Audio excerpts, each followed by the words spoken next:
You can specify in the agreement that if the employee breaches the agreement on the term of service, he or she shall pay liquidated damages to you as the employer. This is Complex Made Easy with Dezan Shira Associates in partnership with Laytons ETL.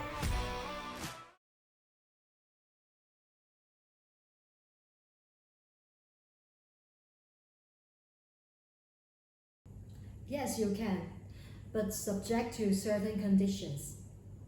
The first condition is that you, as the employer, have spent special training expenses in providing professional technical training for the employee. The second condition is that you have concluded an agreement with the employee where he or she promises a term of service as a consideration to the training expenses you have spent. You can specify in the agreement that if the employee breaches the agreement on the term of service, he or she shall pay liquidated damages to you as the employer. However, please remember, the amount of liquidated damages shall not be more than the training expenses you have spent on the employee and shall be calculated in proportion to the remaining period of service he or she has not completed.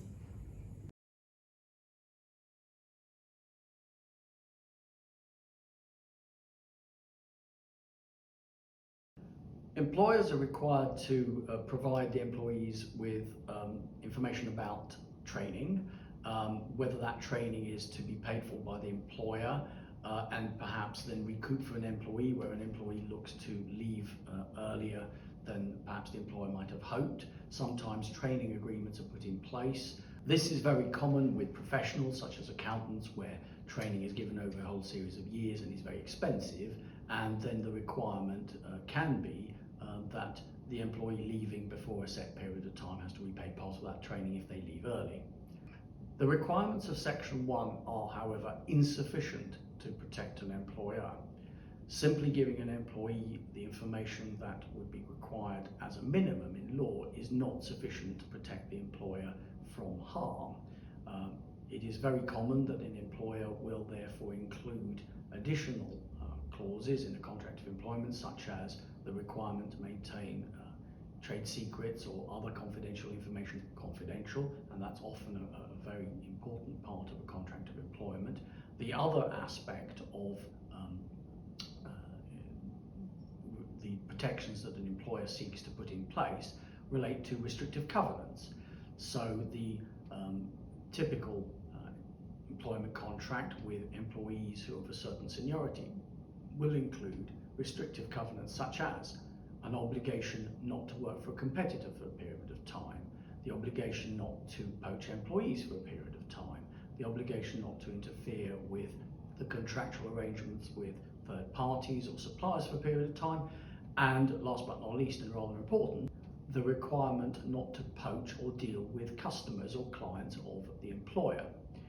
This last requirement is probably the most important one, but nonetheless these are complex issues and do require a great deal of advice, and employers are required to consider them with care.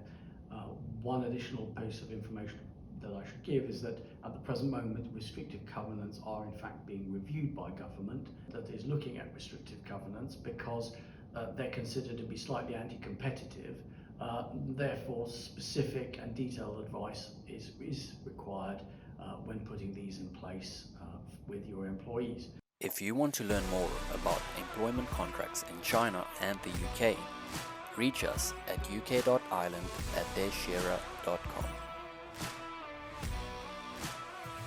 The UK and Ireland desk at Dezan Shira Associates assists British businesses with market entry, legal, finance and HR in Asia. To stay up to date with the latest investment news into Asia, visit and subscribe to asiabriefing.com.